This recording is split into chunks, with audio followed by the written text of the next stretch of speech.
Stop doing these 4 things and watch an avoidant chase you within 7 days. I know that sounds bold. I know it sounds like something you've heard before and rolled your eyes at. But stay with me for the next few minutes, because what I'm about to share with you is not what you think it is. This is not about playing games. This is not about manipulation. This is not about pretending to be someone you're not. This is about something far more powerful than any of that. This is about understanding the psychology of the avoidant attachment style so deeply that you stop accidentally pushing them away without even realizing you're doing it. Because here is the cold, hard truth that nobody is telling you. You are not losing this person because you are not enough. You are losing this person because of specific behaviors, specific patterns, specific things you are doing on a daily basis that are triggering their avoidance mechanism. And the beautiful and terrifying thing about that truth is this: if behaviors are causing the problem, then changing behaviors can solve it. But before we get into the 4 things you need to stop doing, I need you to comment one word in the comments section right now. Comment the word free if you are currently dealing with an avoidant in your life and you want to finally understand how to stop chasing and start attracting. And if you haven't subscribed yet, do that right now, because what we talk about on this channel will change the way you see every relationship you've ever been in. Now let's get into this. Let me paint you a picture. You meet someone, there is chemistry, there is connection, there is this electric feeling that something real is happening here. And then slowly, almost imperceptibly, they start to pull back. They go a little quiet. Their texts get shorter. They seem less interested. And you feel this panic rise up in your chest, this desperate need to fix whatever just broke. So you reach out more.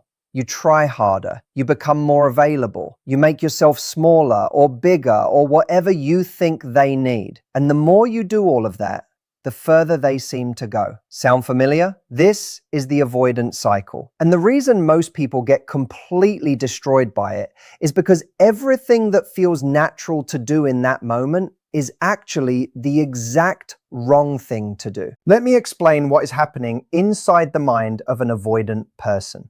An avoidant attachment style is typically formed in childhood, when a person learned that expressing their needs or emotions led to disappointment. Maybe their caregivers were emotionally unavailable.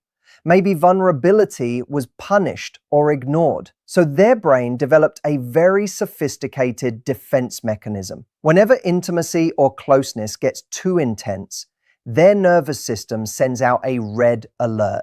Danger, pull back, create distance, protect yourself. Now here is where it gets really interesting, and this is the part that most people completely miss. An avoidant is not pulling away from you specifically. They are pulling away from the feeling of being overwhelmed. They are pulling away from what feels like a loss of independence. They are pulling away from an invisible threat that their nervous system has manufactured. It is not about you.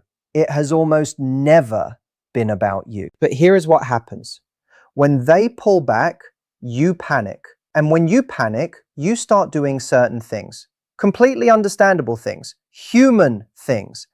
But things that to the avoidance nervous system read as exactly the kind of overwhelming pressure they are trying to escape. And that is where the cycle gets locked in. So what are the 4 things you need to stop doing right now? The first thing you need to stop doing is what I call emotional flooding. Emotional flooding is when you lead with your anxiety. When you reach out, not because you genuinely want to connect, but because the silence is killing you and you need reassurance. You need them to respond so you can feel okay again. You need them to say something so you can breathe again. And here is the thing, they can feel that. They can feel the weight of that need in every single message you send. They can sense the desperation, even when you have carefully crafted the most casual sounding text you've ever written. Because avoidants are actually incredibly perceptive when it comes to detecting emotional need. It is literally one of their survival skills. They developed it precisely so they could see it coming and protect themselves.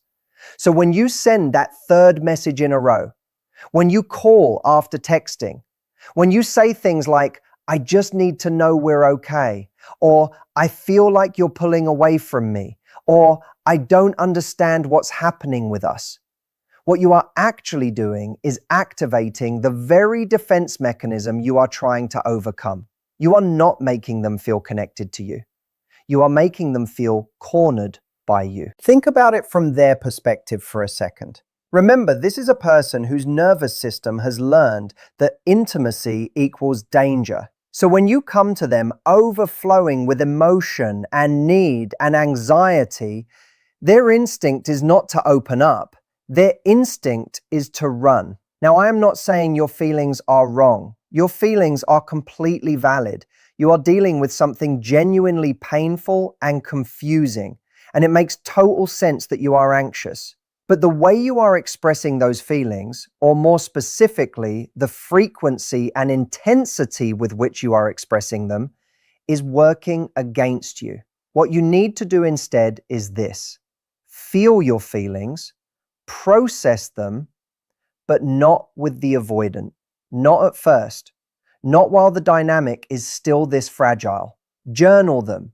Talk to a friend. Exercise. Breathe.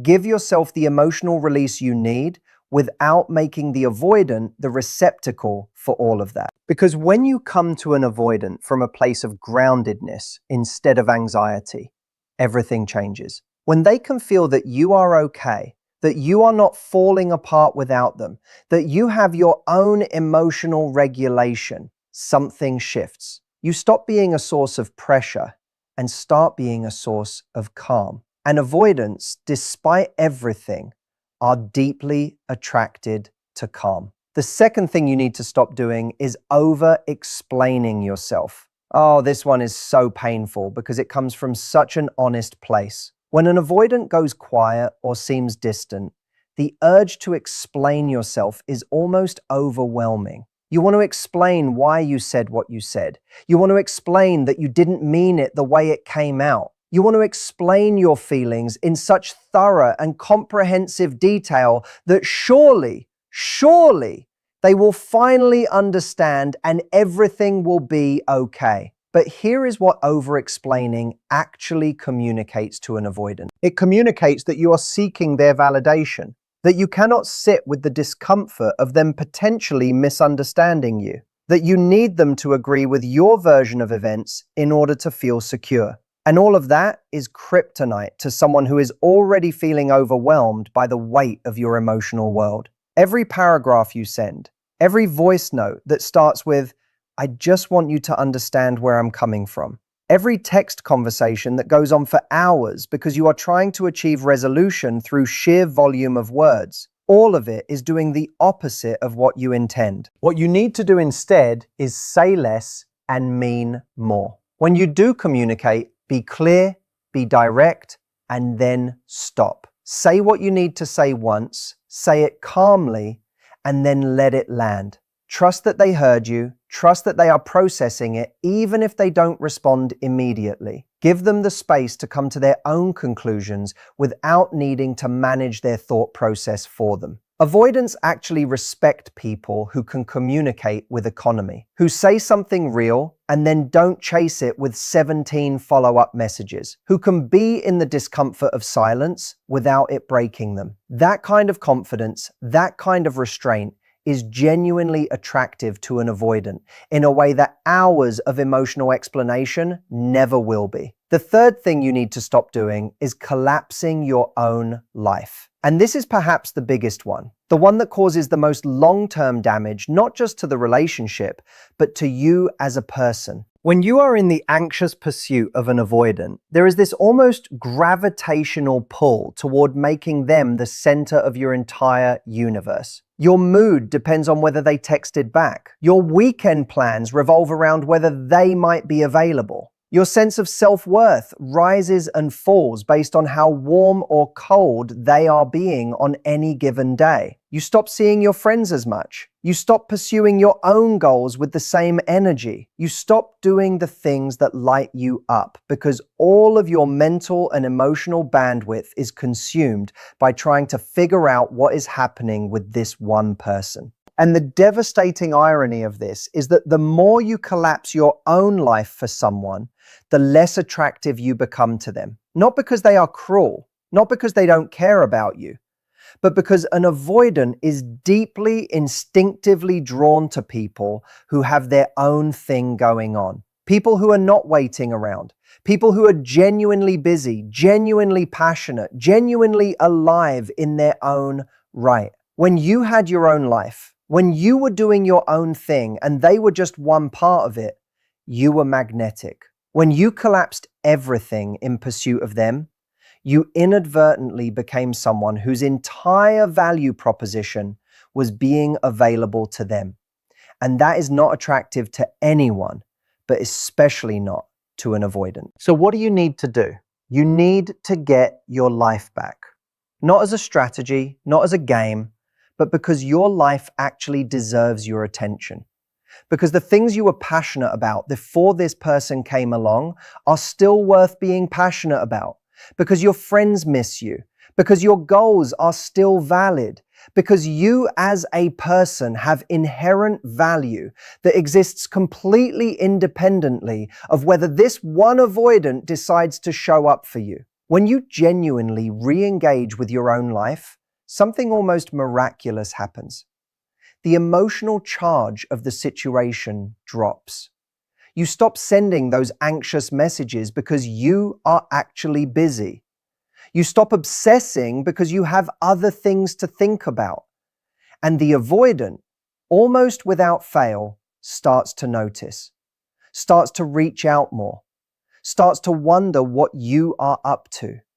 Because the pressure has dropped and suddenly you seem like someone worth pursuing, rather than someone who is pursuing them. The fourth thing you need to stop doing is rewarding inconsistency. This one requires some real honesty with yourself, because in many cases, the dynamic you are living in has become a cycle where you tolerate inconsistency, reward the moments of warmth, and accept far less than you deserve because any crumb of connection feels so much better than the withdrawal. You stop doing the things that light you up because all of your mental and emotional bandwidth is consumed by figuring out what is happening with this one person. And in doing so, without meaning to, you have trained this person that they can come and go as they please and you will still be there. That they can be distant for a week and then send a casual text and you will respond immediately, warmly,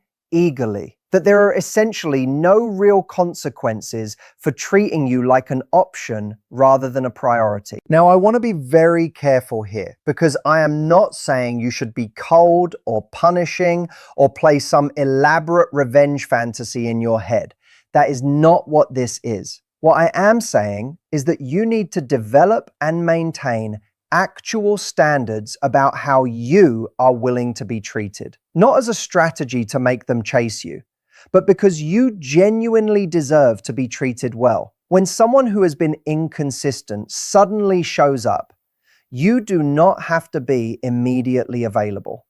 You do not have to act like nothing happened. It is entirely appropriate to continue with your plans, to respond a little later than you normally would, to not immediately go back to your most open, most vulnerable, most available self. Not because you are playing hard to get, but because you are a person with a life and with dignity and with a memory that extends past 5 minutes. And here is what happens when you stop rewarding inconsistency. One of two things occurs. Either the avoidant realizes that they actually have to show up consistently if they want consistent access to you, and they start doing that, or they reveal that they were never actually invested enough to do that. And as painful as that is, you now have genuinely important information about what this connection is actually worth. Either outcome is better than what you have right now, which is you in a constant state of anxiety,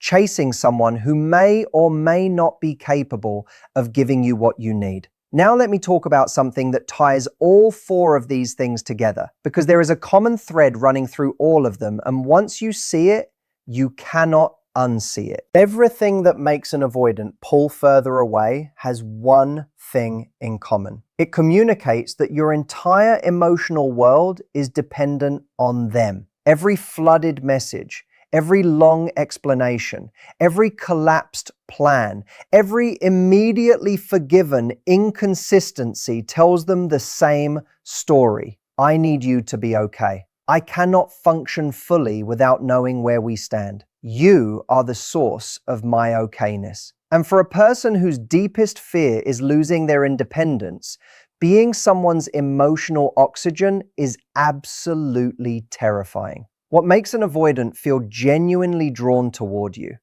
genuinely curious about you, genuinely motivated to pursue you is the opposite of all that. It is evidence that you are a whole, functioning, interesting person whose happiness does not depend on them. It is the feeling that being with you would add to their life rather than consume it. It is the sense that you have standards and that you will not simply mold yourself into whatever shape they need you to be. And I want to say something important here, something I really need you to hear. The goal of all of this is not to get the avoidant to chase you for the sake of it. The goal is for you to become the version of yourself that is most attractive, most grounded, and most worthy of the love you are looking for. And when you do that, yes, the avoidant may well start to pursue you. But even more importantly, you will have rebuilt something essential inside yourself that the anxiety and the chasing had been slowly eroding: your sense of self. Because here is what no one tells you about being in anxious pursuit of an avoidant. It does not just not work, it actively makes you less of yourself. Every time you compromise your standards, every time you swallow your feelings, every time you reorganize your entire life around someone who is pulling away, you send yourself a message. You tell yourself that you are not worth showing up for, that you have to earn love through constant effort and availability, that your needs are too much, that you are too much. And that message is a lie. But it gets louder every time you behave as though it is true. So when I tell you to stop doing these four things, I am not just giving you a relationship strategy. I am giving you a way to rebuild your relationship with yourself. Let's go back through all four quickly because I want them to be absolutely clear in your mind. Stop emotional flooding. Feel your feelings, process your anxiety, but stop using the avoidant as your emotional dumping ground. Come to every interaction from groundedness rather than need. Stop over-explaining yourself. Say what needs to be said once, clearly and calmly, and then give it space. Trust that you were heard and resist the urge to chase your communication with more communication. Stop collapsing your own life. Reconnect with the things and people and goals that matter to you independent of this relationship. Get genuinely busy. Get genuinely interested in your own existence again. Stop rewarding inconsistency. Hold your standards not as a punishment, but as a genuine expression of the fact that you deserve consistent, respectful treatment. Make it clear through your behavior that how you are treated matters. Now, here is something I want to address because I can already hear the thought forming in your mind. But what if they just use the space to move further away? What if giving them room means losing them completely? I understand why that thought is terrifying, but I need you to sit with this for a moment. If the only way to keep this person in your life is to constantly chase them, to constantly shrink yourself, to constantly accept crumbs of connection and call it a feast, is that actually a relationship? Or is it an arrangement where you do all the emotional labor and they reap all the benefit? An avoidant who is capable of genuine connection, who is willing to grow, who actually values you, will not disappear when you stop chasing them. They will, after some processing time, often quite a bit of processing time, start to move toward you because the pressure that was activating their avoidance has dropped. Because you are now showing up as someone they feel safe with rather than someone they feel overwhelmed by. And an avoidant who was never genuinely invested, who was enjoying the chase and the ego boost without any real intention of showing up, well, they may well disappear. And I know that is painful to even think about. But that person disappearing from your life is not a loss. It is information. It is clarity. It is freedom, even if it does not feel like it yet. The 7-day frame in the title of this is real, but it requires nuance. In 7 days of genuinely stopping these 4 behaviors, you will start to see a shift. It may not be dramatic. It may be subtle, a little more initiative on their part, a slightly warmer tone, a sense that the energy between you is moving in a different direction. You will also start to see a shift in yourself, a little more calm, a little more centeredness, a little more confidence that you are going to be okay regardless of what they decide. And that confidence, that settled, secure energy is the most attractive thing you can possibly bring to any relationship, especially one with an avoidant. Let me tell you something about avoidance that very few people talk about. Despite all of the pulling away, despite the walls and the distance and the seeming self-sufficiency, avoidants actually want connection deeply. They want it just as much as you do, maybe more. The difference is that their nervous system has learned to see the thing they want as a threat to their survival. They are not choosing to be difficult. They are not choosing to keep you at arm's length for fun. They are genuinely caught in a conflict between their need for closeness and their fear of it. And what they are looking for, what all of us are ultimately looking for, is someone who feels safe. Someone who does not add to the noise of their anxiety, but instead creates a quiet space where connection feels possible rather than dangerous. When you stop flooding them with emotion, you become safer. When you stop over-explaining, you become less overwhelming. When you rebuild your own life, you become less of a pressure and more of a draw. When you stop rewarding inconsistency, you become someone they have to actually try for. And trying, genuine effort, is where real investment begins.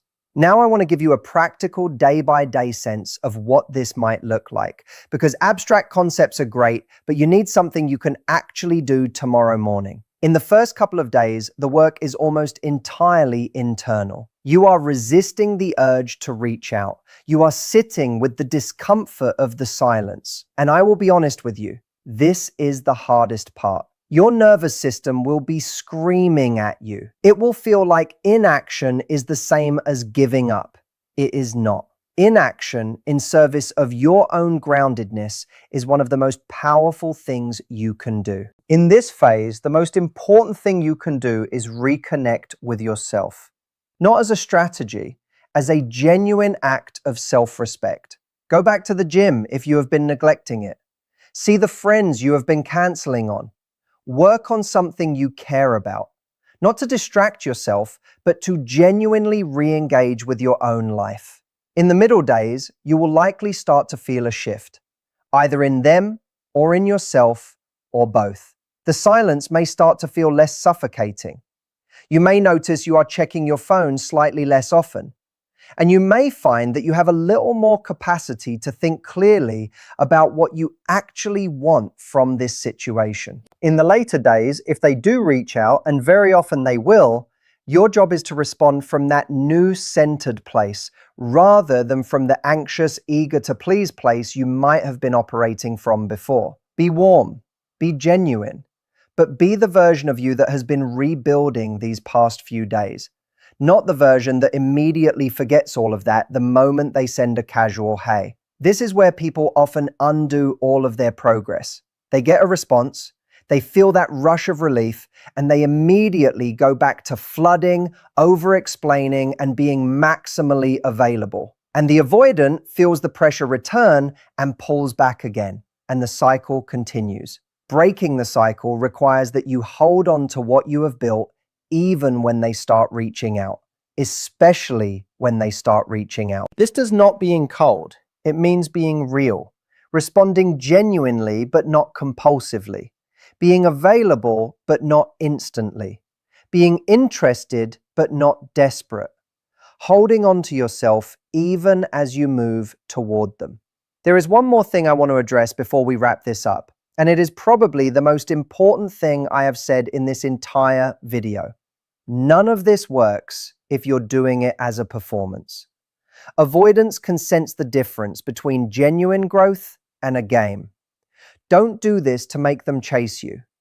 Do it to become someone who doesn't abandon themselves for a relationship. Someone who has boundaries, emotional control, and self-respect. When the urge to text, over-explain, or chase shows up, pause and ask yourself, am I repeating the same pattern?